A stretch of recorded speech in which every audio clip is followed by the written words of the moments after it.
Assalamualaikum warahmatullahi wabarakatuh. Ila hadratin Nabil Mustafa Sayyidina Muhammad sallallahu alaihi wasallam wa alihi wa sahbihi wa dzurriyyatihi wa alihi kiram.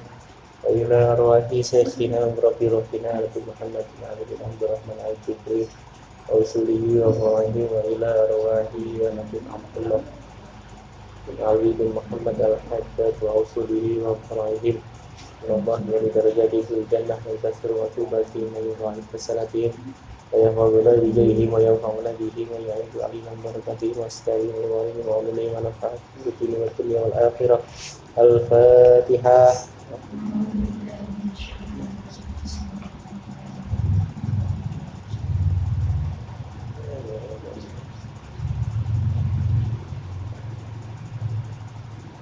Alhamdulillahirrahmanirrahim. Hari ini kita akan bahas tentang apa yang sudah kita amalkan setiap habis maghrib, yaitu amalia yang bernama Rotibul Haddad. Rotibul Haddad itu disusun oleh seorang ulama besar yang bernama Al-Habib Abdullah bin Ali bin Muhammad Al-Haddad.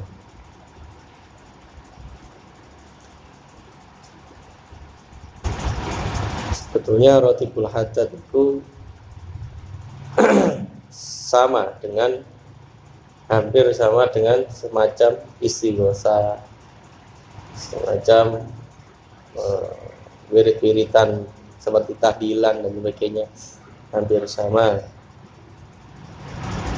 Cuman rotib itu bisa diartikan sebagai sesuatu yang tetap atau sesuatu yang istiqomah.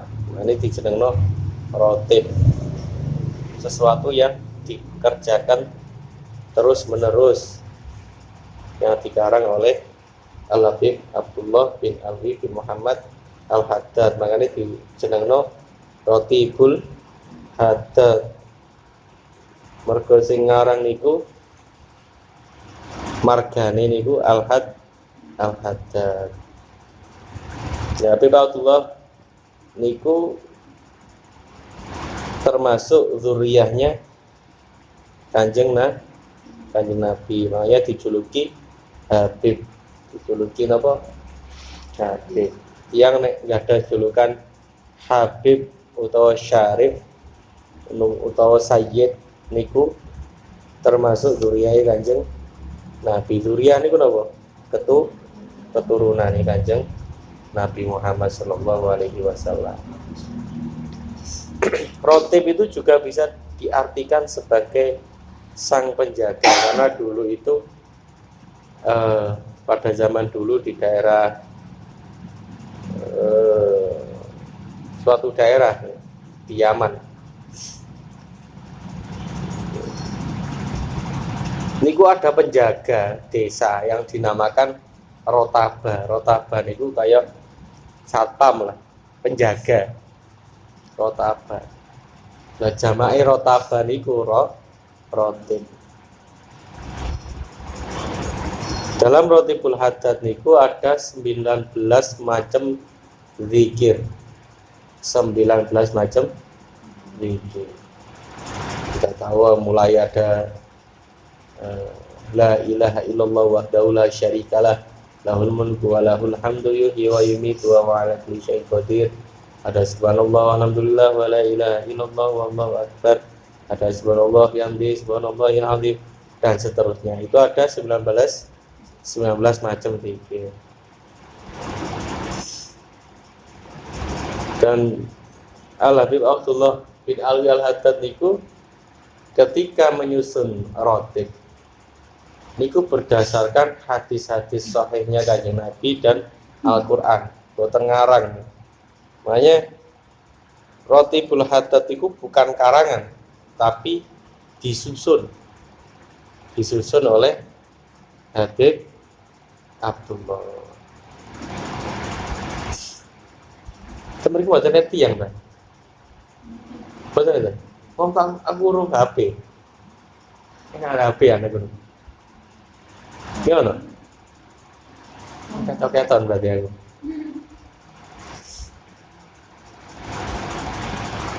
Rotibul Haddad.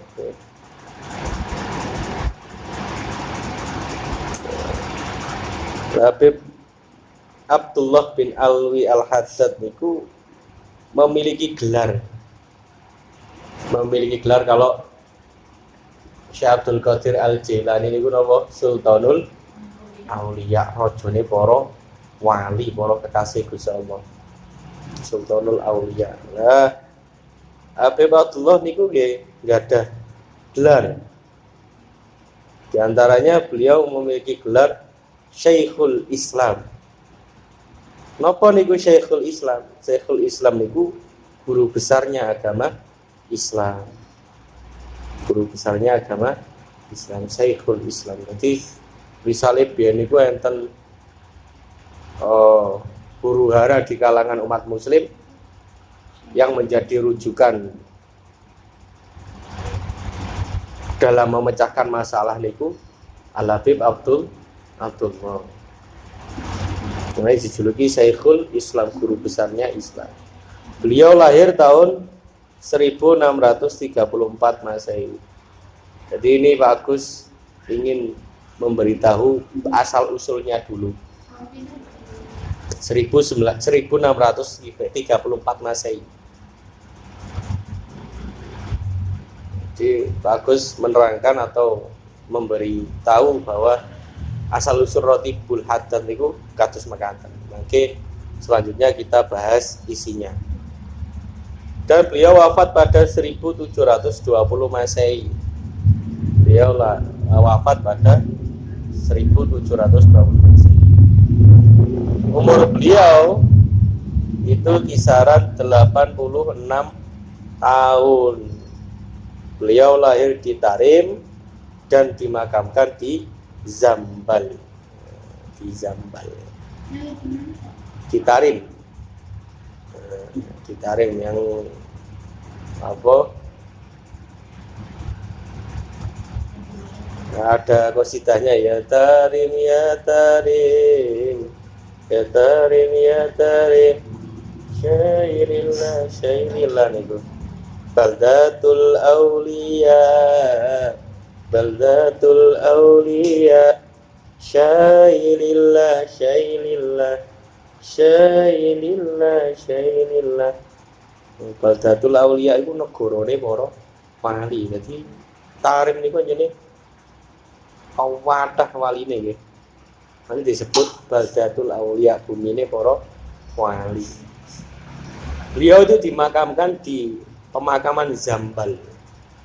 Nah, di Tarim itu ada pemakaman yang bernama Zambal. Zambal niku pemakaman khusus habaib utawa khusus dzurriyahe Kanjeng Nabi. Sing sedo niku dimakamaken ten kene Zambal. Sedangkan yang bukan habaib atau ahwal orang biasa itu dimakamkan di pemakaman selain Zambal.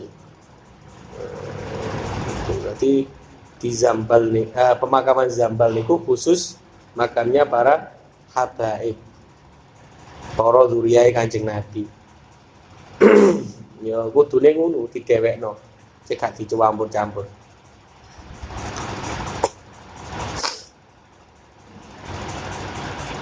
Terus Habib Abdullah niku juga mendapatkan gelar atau memiliki gelar yaitu Qutbud Da'wah. Qutbud Da'wah dan Qutbul Irsyad. Qutbud Da'wah niku napa? Qutbud Da'wah niku rajanya dakwah. Jadi duwe gelar Qutbud Da'wah niku berarti tiyang niku rajane dakwah. Senengane berdakwah, hidupnya tidak ada lain selain berdakwah. Dan beliau juga memiliki gelar Qutbul Irsyad, rajanya mursyid, rajanya guru mursyid. Karena beliau itu termasuk poros di antara dua poros besar dalam torekoh. Nah, terus Gus Bah niku poros torekoh itu enten kali setunggal Al-Habib Abdullah bin Alwi Al-Haddad dan Syekh Abdul Hasan Asy-Syadzili. Torekoh itu ono loro ini. Nek Habib Abdullah niku ciri-cirinya niku torekoh niku mengajarkan sebuah ketawaduan koyo dhewe iku gak pantes mlebu surga. Awake dhewe iku ibadahe kurang. Awake dhewe iku. Dadi ngrasa kurang terus dalam ibadah, dalam beramal iku ngrasa kurang terus ya Habib Abdullah. Tapi kalau Syekh Abdul Hasan Asy-Syadzili niku amal titik iku disyukuri. Amal titik disyukuri. Ngrasa bahagia disyukuri kabeh. Kali gurung ngamali iki disyukuri. Saya pernah dengar dari ustadz saya itu nek torekoe Habib Abdullah Al-Haddad iku toreko sing ngongkon sabar.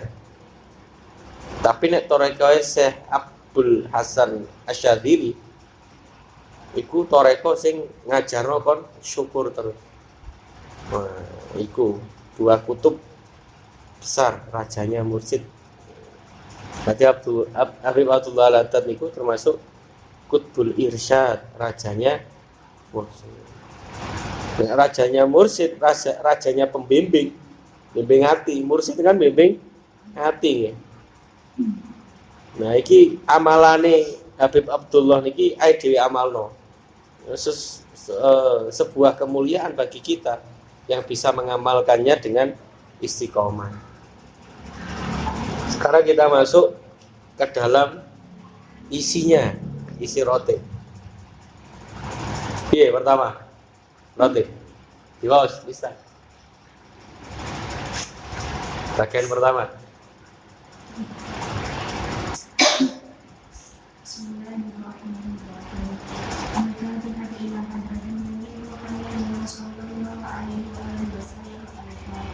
Nah, itu bagian pertama, isi pertama. Yaitu apa?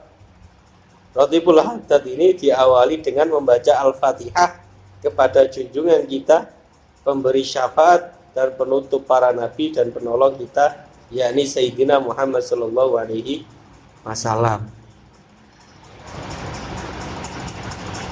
Napa Pak hukume macana Fatihah nang Kanjeng Nabi? Padahal Kanjeng Nabi kan pahalane wis akeh ya. Ya. Pahalane wis akeh kok di Fatihai terus. Menghadiahkan Fatihah kepada Kanjeng Nabi niku sama dengan memberikan kebaikan atau nyuguhno keapian ning ngene Kanjeng Nabi. Gak ono salahe. Gak ono salahe. Padha karo ngekeki hadiah wong sugih. Ono klirune, gak ono. Sing ngekeki bener sing nrimo ya ben. Padha karo ngono. Hal ini juga disebut dengan tawasul. Nah, mengenai tawasul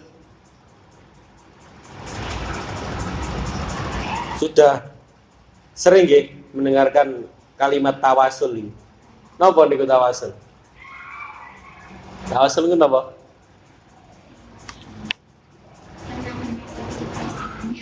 So, tawasul niku bisa diartikan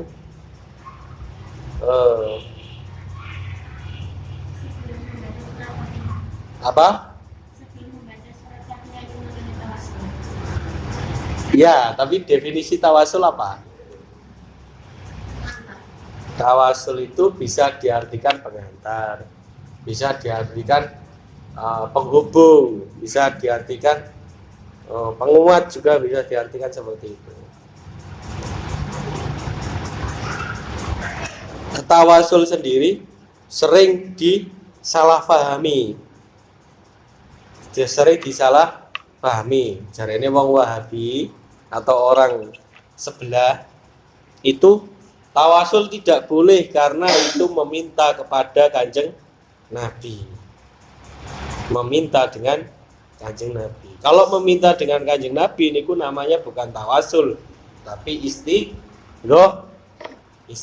Itu istighosae Mbak Romli niku sanes. Istighosa niku artinya njaluk. Ya, njaluk. Ya, tawasul ini ada macamnya, itu ada dua. Macamnya ada dua, yaitu tawasul bid doa dan doa bid tawasul. Nah, diwalik. Tawasul bid doa dan doa bid tawasul. Tawasul bid doa niku tawasul dengan doa. Maksudnya napa? Maksudnya niku meminta doa kepada orang yang diyakini soleh, karena kita menduga doanya dapat dikabulkan. Misalnya adewe mendatangi seorang yang soleh, contoh para yai sepuh, adewe moro, terus kita meyakini bahwa seorang itu soleh dan kita menduga doanya niku dikabulkan. Nah, kita boleh meminta doa kepada beliau. Itu namanya tawasul bidoa. Hal semacam ini bukan berarti kita itu tidak bisa berdoa sendiri kepada Allah gitu. Bukan berarti seperti itu.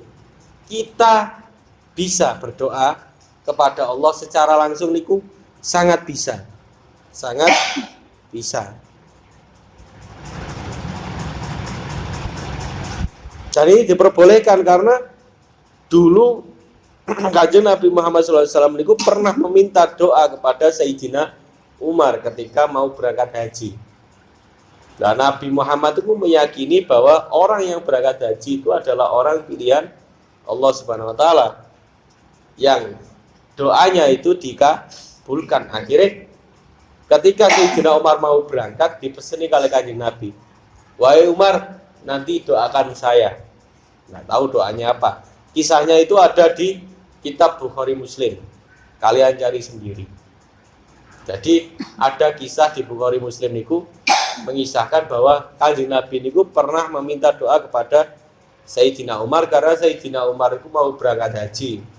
Dan Kanjeng Nabi meyakini bahwa orang yang akan berangkat haji itu adalah orang pilihan Allah. Nah, orang pilihan Allah niku doane dikabulno. Makanya sampai saiki diterusno ketika enek wong kate budal kaji dipamiti, kok aku nang kono dongakno ya. Kok aku nang kono dongakno ya. Aku titip donga dan sebagainya. Aku titip sedekah kok kekno wong kono dan sebagainya.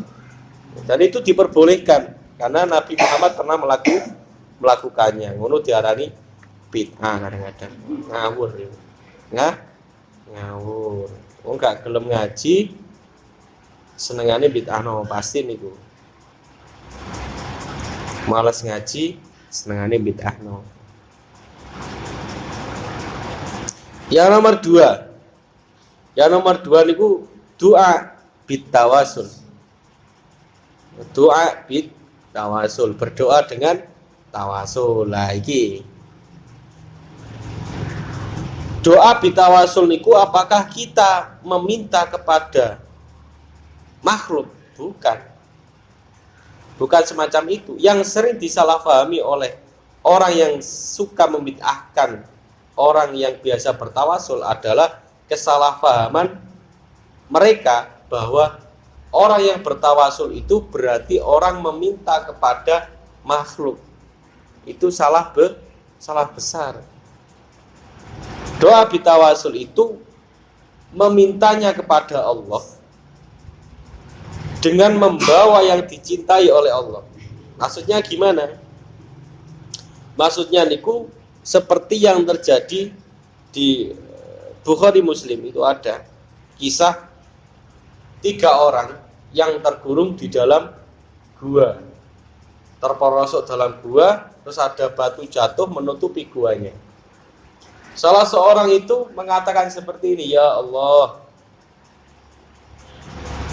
demi perbuatanku yang selalu membahagiakan orang tuaku, angkatlah batu ini agar terbuka gua dan aku bisa keluar.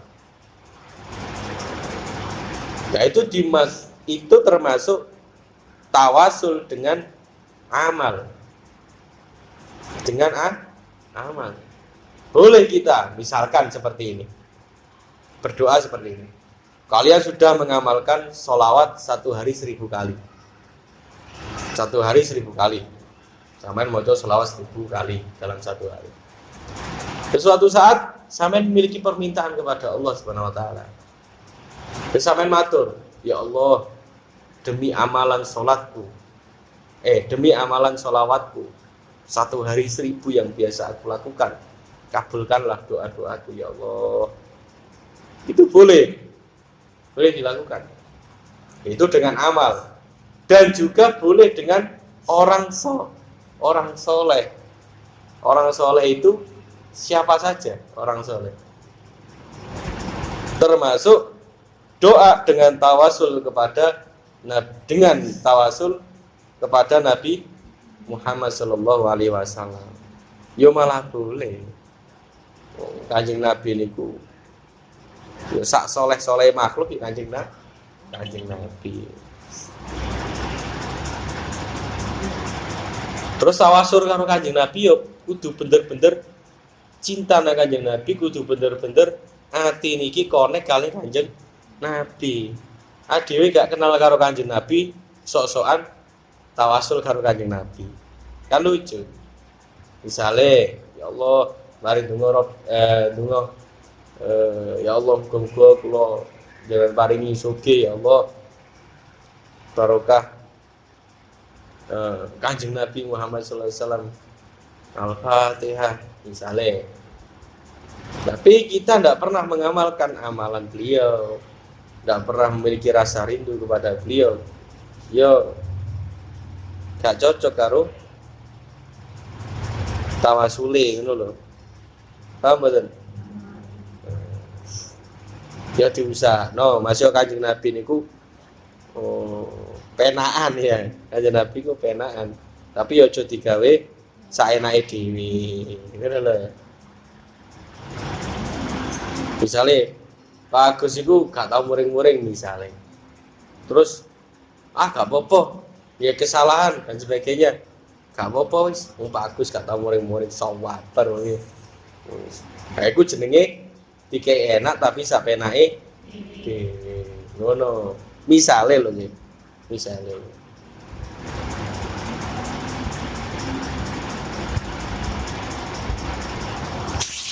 Itu bagian pertama yaitu tawasul atau menghadiahkan Fatihah kepada Nabi Muhammad. Bagian kedua ayat kursi dibaca.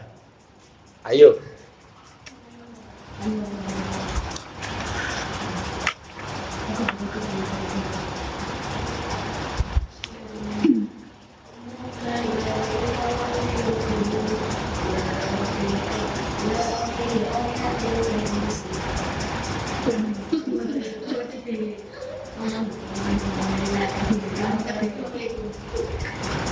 Ya.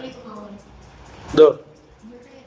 Diwaca Allahu la ilaha illa wal hayyul qayyum la ta'khudhu sinatun wa la nawm lahu ma fis samawati wa ma fil ard man dhal ladzi yashfa'u 'indahu illa bi idnihi ya'lamu ma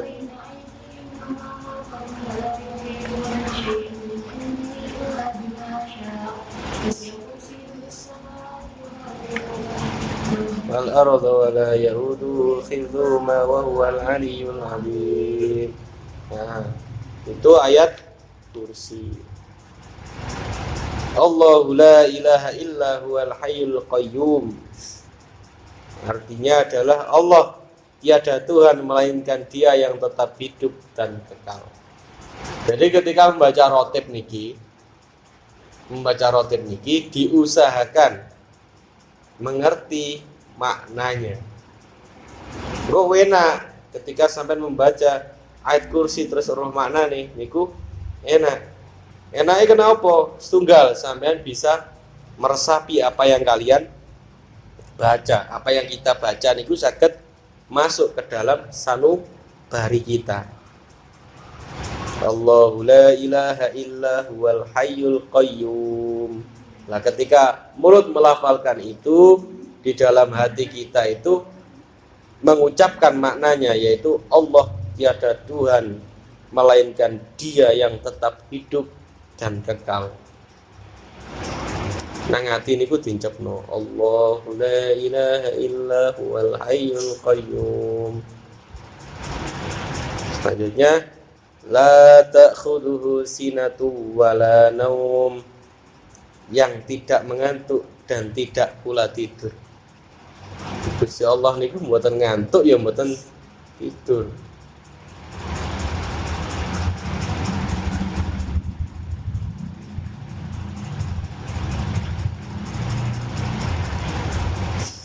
Mboten koyok makhluk nggih dengan segala kelemahannya. Gusti Allah niku gak duwe kelemahan. Gak koyok makhluke sing pasti memiliki kelemahan, ya iso tidur, iso ngantuk, iso lesu, iso muring-muring, iso wis elek-elek iku iso ngono ae dhewe. Gusti Allah niku mboten wonten kekurangane. Lahu ma fis samawati wa ma fil ard. Lahu ma fis samawati wa ma fil ard.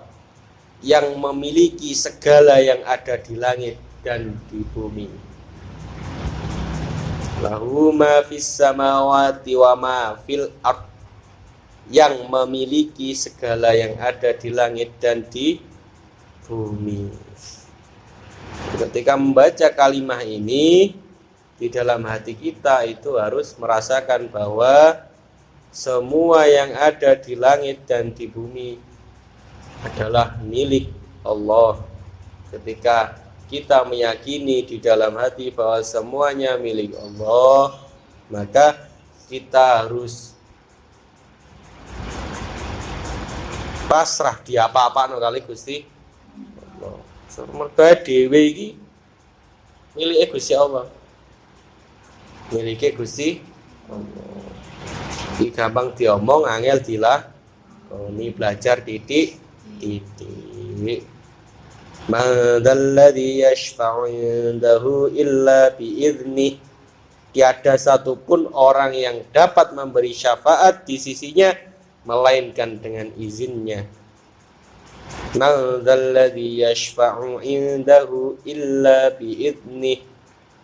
Tidak ada satupun orang yang dapat memberi syafaat di sisinya melainkan dengan izinnya. Ya'lamu ma baina aydihim wa ma khalfahum wa la yuhituna bi syai'in min ilmihi illa bima syaa'. Ya'lamu ma baina aydihim, yang mengetahui apa yang ada di hadapan mereka.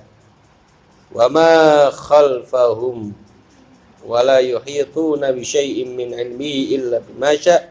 Dan apa yang ada di belakang mereka, sedang mereka tidak mengetahui suatu apapun dari ilmu Allah melainkan apa yang Allah kehendaki.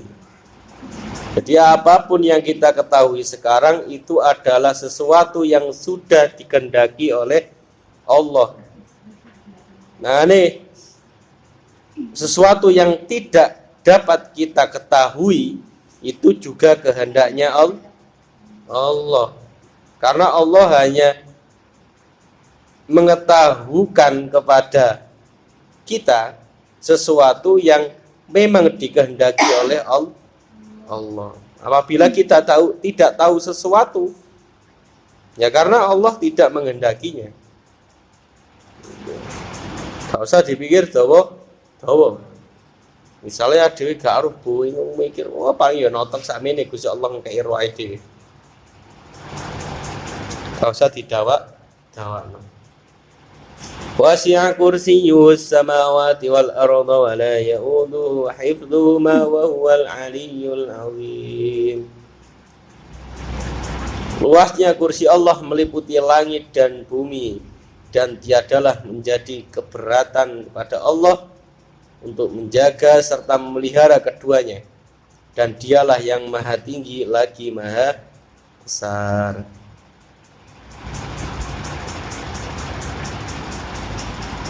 Nah, jadi diusahakan kalau membaca ayat kursi niku mengetahui maknanya, minimal itu paham maknanya.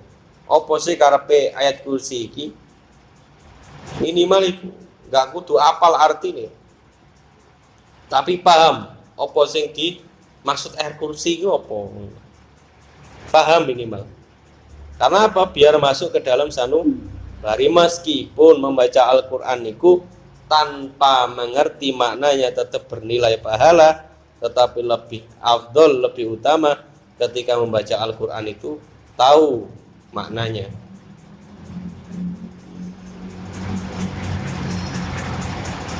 Ayat kursi ini mengandung keutamaan yang sangat besar. Di antaranya di dalam hadis diterangkan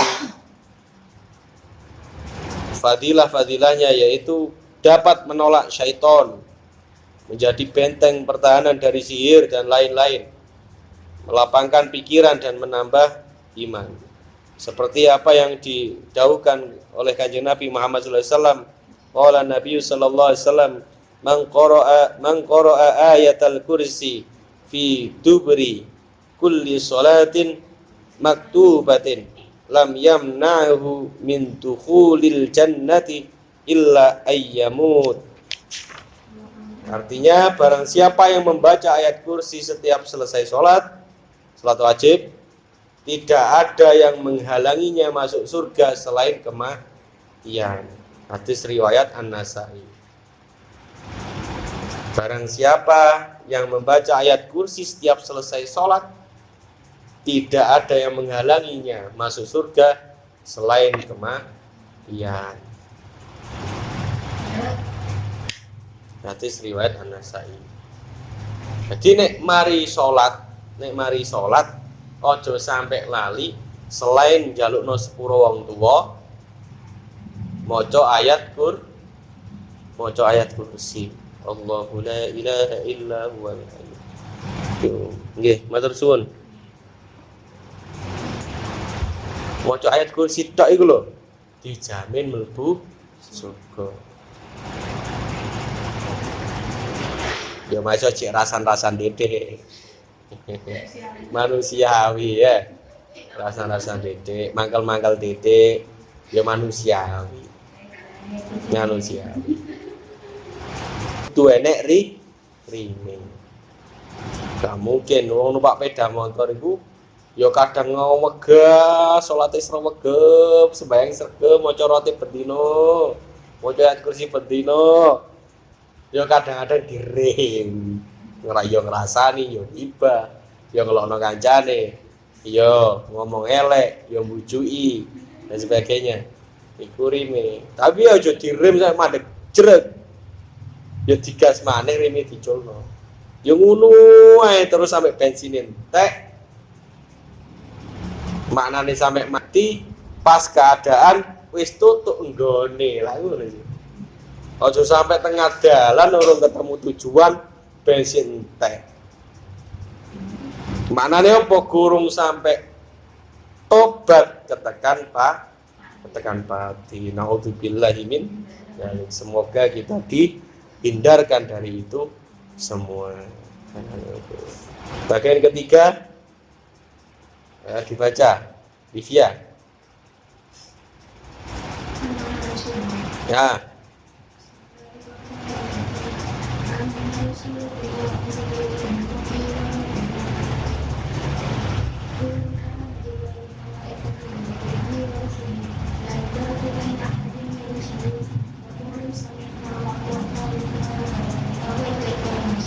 Sudah.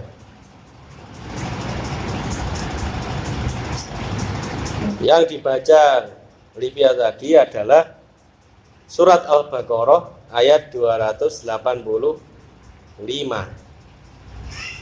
Nah, yang di dalam rotib ini adalah 2 ayat terakhir surat Al-Baqarah.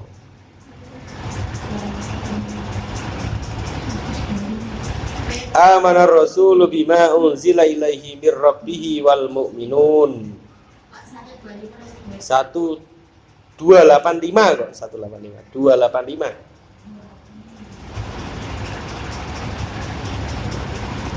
Amanar rasulu bima unzila ilaihi mir rabbihi wal mu'minun. Artinya Rasul Muhammad sallallahu alaihi wasallam telah beriman kepada Al-Qur'an yang diturunkan kepadanya dari Tuhannya. Demikian pula orang-orang yang beriman. Kullun amana billahi wa malaikatihi wa kutubihi wa rusulihi la nufarriqu baina ahadin mir rusuli wa qalu sami'na wa ata'na ghufranaka rabbana wa ilaikal masir. Semuanya beriman kepada Allah, malaikat-malaikatnya, kitab-kitabnya dan rasul-rasulnya. Mereka berkata, kami dengar dan kami taat. Mereka berdoa, ampunilah kami ya Tuhan kami, dan kepada Engkaulah tempat kami kembali. Ini adalah surat Al-Baqarah ayat ke-285. Selanjutnya, la yukallifu ulfa. La yukallifullah.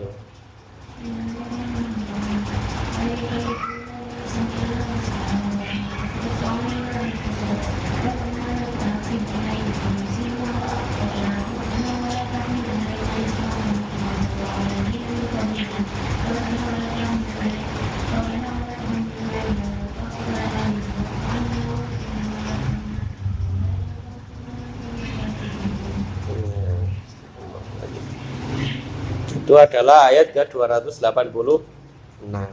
La yukallifullahu nafsan illa wus'aha. Allah tidak membebani seseorang melainkan sesuai dengan kesanggupannya. La yukallifullahu nafsan illa wus'aha.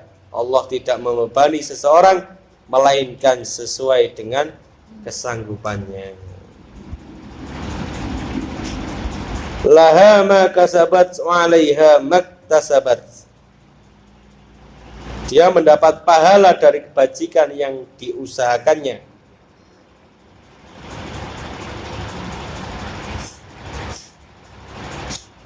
Dan dia mendapat siksa dari kejahatan yang dikerjakannya.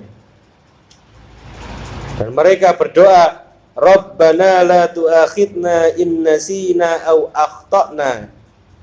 Ya Tuhan kami, janganlah Engkau hukum kami jika kami lupa atau kami tersalah. Dilanjutkan doanya, Rabbana wa la tahmil alaina isran kama hamaltahu 'alal ladina min qablina. Dan janganlah, ya Tuhan kami, dan janganlah Engkau bebankan kepada kami beban yang berat sebagaimana Engkau bebankan kepada orang-orang sebelum kami.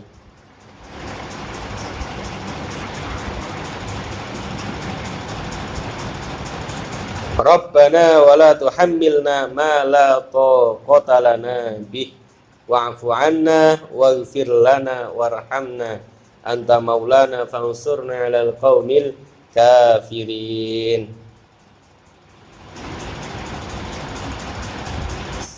Ya Tuhan kami, janganlah Engkau pikulkan kepada kami apa yang tak sanggup kami memikulnya. Beri maaflah kami, ampunilah kami, dan rahmatilah kami. Engkaulah penolong kami, maka tolonglah kami terhadap kaum yang kafir. Di ayat 286 ini menerangkan tentang bagaimana seorang hamba yang menunjukkan kelemahannya sampai berdoa seperti tadi, ya Tuhan kami, janganlah Engkau hukum kami jika kami lupa atau kami bersalah. Jadi menungso iku nggone lali karo salah. Berarti menungso wis ngumakoni.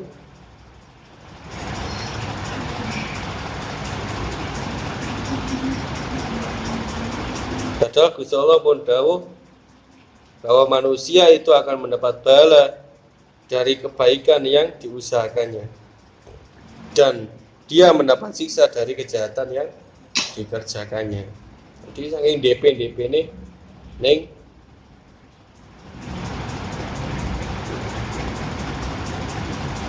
Gusti Allah. Lah dua ayat terakhir di dalam surat Al-Baqarah ini termasuk yang disabdakan oleh Kanjeng Nabi Muhammad SAW, yaitu Allah memberikan dua cahaya yang tidak diberikan umat sebelumnya, yaitu dua ayat surat Al-Baqarah dan suratul Fatihah. Jadi umat Kanjeng Nabi ku dikei dua cahaya sing gak dikekno nang umat satu runge. Jadi sampai dari Abi Mas'ud Al-Badri, Nabi SAW bersabda, barang siapa yang membaca dua ayat terakhir surat Al-Baqarah pada satu malam, maka pada satu malam itu akan mencukupinya. Jadi dua ayat terakhir itu dapat mencukupi satu malam tersebut. Yang dimaksud mencukupi itu adalah malam itu akan dijaga oleh Allah dari hal-hal yang tidak kita inginkan. Atau ada yang berpendapat juga maksudnya dicukupi adalah ketika orang membaca dua ayat terakhir surat Al-Baqarah di suatu malam, maka akan diganjar oleh Allah seperti pahalanya orang qiyamul lail atau sholat di malam hari. Makanya sampai terlewat. Sampai ketika mau rotib, iku oleh keutamaane napa qiyamul lail. Sampeyan kan rotib iku sengaja gak sengaja iku bakal maos niki kan dua ayat terakhir surat Al-Baqarah. Nah, di sini Kanjeng Nabi jelas, barang siapa yang membaca dua ayat terakhir surat Al-Baqarah, maka malam tersebut akan dicukupi oleh Allah Subhanahu wa taala. Makna dicukupi itu adalah terhindar pada malam itu, terhindar dari segala sesuatu yang tidak diinginkannya, atau terjaga atau diganjar pahala seperti orang qiyamul lain. Masya dhewe gak sembahyang tahajud bengi iku wis maca surat terakhir dua ayat terakhir surat Al-Baqarah, maka sudah diganjar seperti pahalanya orang yang melakukan qiyamul lain. Pak, berarti nek mari maca iki wis gak usah qiyamul lail gak apa-apa. Yo gak ngono. Tapi luwih apik ya maca iki ya bengine melek salat tahajud. Ngono lho. Paham nggih? Paham mboten? Lah, ketika maca rotib niku nek iso tak ulangi maneh, ngerti maknane, minimal paham atau minimal iku lamat-lamat ngerti gitu. Ketika membaca amanar rasulu bima unzila ilaihi mir rabbih wal mu'minun, oh nang kene iku nyeritakno bahwa Kanjeng Nabi iku wis beriman kepada Al-Qur'an, dan seluruh muslim itu juga seluruh orang mukmin juga beriman akan Al-Qur'an. Kullun amana billahi wa malaikatihi wa kutubihi wa rusulihi. Semua orang mukmin beriman kepada Allah, malaikat, kitab-kitab, dan para rasul. La nufarriqu baina ahadin mir rusulih. Wa qalu sami'na wa ata'na ghufranaka rabbana wa ilaikal masir. Ampunilah kami ya Tuhan kami, engkaulah tempat kami kembali. Minimal enek remeng-remeng ngerti maknane. Belo ben masuk ning ngene dodone awak dhewe. Engko nek wis masuk nang dodone dhewe engko akan menemukan rahasia-rahasia yang tidak akan kita duga, yang tidak akan kalian duga. Nanti akan menimbulkan sesuatu sing Masya Allah pokoknya. Sampean melakoni ya. Sampean melakoni ya. Misalnya sampean guru rumana nih, saya wis ngaji, ayo coba belajar bareng-bareng. Napa? Maknani apa sing ae dhewe waca sambil direnungi. Ngono. Karena apa? Karena manizdada ilman walam yazdad hudan lam yazdad minallah illa bu'da. Barang siapa yang bertambah ilmunya tetapi tidak bertambah kedekatannya kepada Allah, maka dia tidak akan mendapatkan petunjuk dan dia akan menjauh dari Allah Subhanahu wa taala. Mane nek wis tambah ilmune kudu tambah hidayahe kepada apa?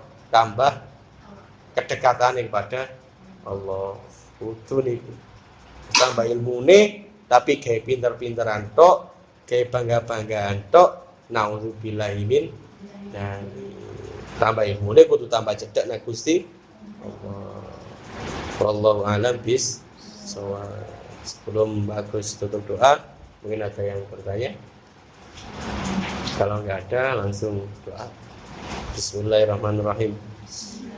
Allahumma inni astaudiuka ma 'allamtani fardudu ilayya inda hajati ilayhi wa la tansanihi ya rabbal alamin. Akhirul kalam. Assalamualaikum warahmatullahi wabarakatuh.